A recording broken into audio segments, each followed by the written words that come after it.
Over his first 2 years in the league, LaMelo was giving Charlotte everything they could have asked for. He won Rookie of the Year in 2021, and in 2022 he made the All-Star team. LaMelo appeared to be on a great path. Unfortunately, things have taken a turn for the worse since then. Over the past 2 seasons, LaMelo has played in just 42% of Charlotte's games due to ankle injuries.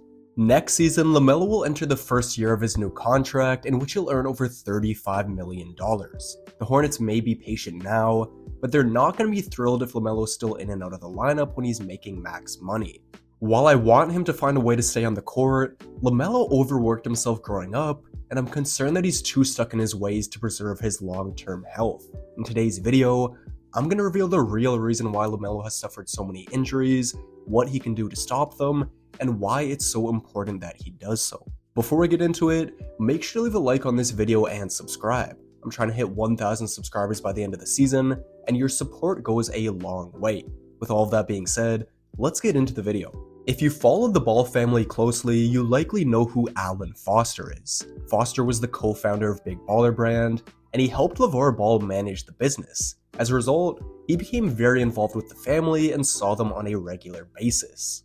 However, in April of 2019, Lonzo filed a lawsuit against Foster, claiming that he stole over $2 million from his business and personal accounts. When this news came out, people did some digging and found that in 2002, Foster was sentenced to 7 years in prison after pleading guilty to a count of mail fraud and 2 counts of money laundering.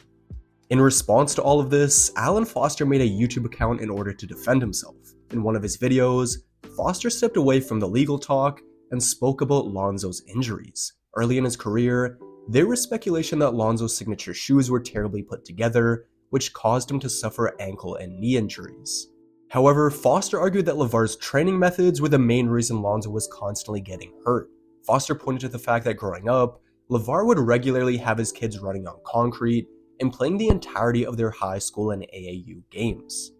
On YouTube, there are videos of Lonzo and his brothers running on concrete. According to Lonzo, this is a workout he did 5 times per week since he was 12 years old.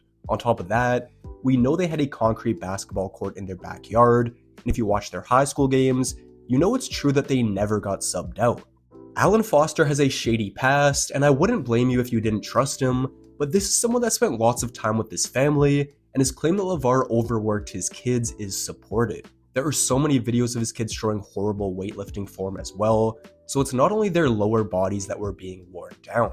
They were probably playing through so many injuries growing up, but because they were so young and so much more talented than the competition, it never really affected them.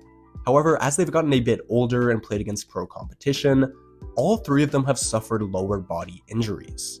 Obviously, as an NBA player, you're not going to be feeling 100% every night, but you have to be able to listen to your body and be responsible. During an interview in his rookie season, Lonzo said, "My dad has coached me my whole life. There's no really being hurt with him, so I just usually push it." In LiAngelo's case, he had to have ankle surgery in 2019 after playing through pain for years, followed by another surgery in 2023. Now, even though LaMelo's endured multiple ankle injuries, he's been pretty unconcerned, choosing not to wear ankle braces. Clearly, LeVar is a hard worker that doesn't make excuses, which is admirable. Without his guidance, who knows if his kids would have even made the NBA? While he deserves credit for helping them become pros, what good was all the work if it doesn't lead to longevity? Throughout his entire life, basketball has been at the center of LaMelo's world. By the time he was 14, everyone knew his name, and his high school games drew huge crowds. When he was in the 11th grade, he dropped out of his high school to play professional basketball in Lithuania. After that, he was the face of a league his own dad created. Then, the best players from that league formed a team and played exhibition games across Europe. At the same age, his brothers were going to school, seeing their friends every day, talking to girls, and living a pretty normal life. Meanwhile, LaMelo didn't have much consistency growing up, and because he was always traveling, he was isolated at times. He's dedicated his entire life to basketball, and fortunately for him, it's worked out. Between his rookie contract, his shoe deal, and all his endorsements, LaMelo has already achieved generational wealth. On top of that, his upcoming contract will pay him over $200 million guaranteed. While money is important, being happy and having a sense of purpose is more valuable. For example, Gilbert Arenas was forced into early retirement because of injuries. Even though he was 32 and had made over $160 million in the NBA, Arenas said he was miserable after his career. In an interview, he said that during the first year of his retirement, he would drive for hours just to kill time. This is because the identity of a professional athlete is often attached to the sport they play. When they're no longer playing that sport, it can cause them to have an identity crisis, just like Arenas did. As I've mentioned, LaMelo's life has revolved around basketball to such an extreme, and at this rate, he's on track to have an injury-riddled career and be forced into early retirement. Yes, the hardworking, no excuses, play through injuries mindset is what got him to the NBA. However, the most successful people are the ones that can adapt and alter their habits. Clearly, this approach has not served any of the brothers well in recent years, so it's time to make a change. The key thing LaMelo can do now is put on ankle braces. With the way he and his brothers trained growing up, they treated themselves like they were invincible. At some point though, you have to learn how to work smart. LeBron James has a tremendous work ethic, but he's arguably the greatest player ever because of how he takes care of his body. Steph Curry is another example of this, and his story has similarities to LaMelo's. Steph was taken in the lottery by Golden State and played very well during his first 2 seasons. Unfortunately, ankle and foot injuries caused Curry to miss 40 games in his 3rd year. This concerned the Warriors, and they actually tried to move Curry as a result.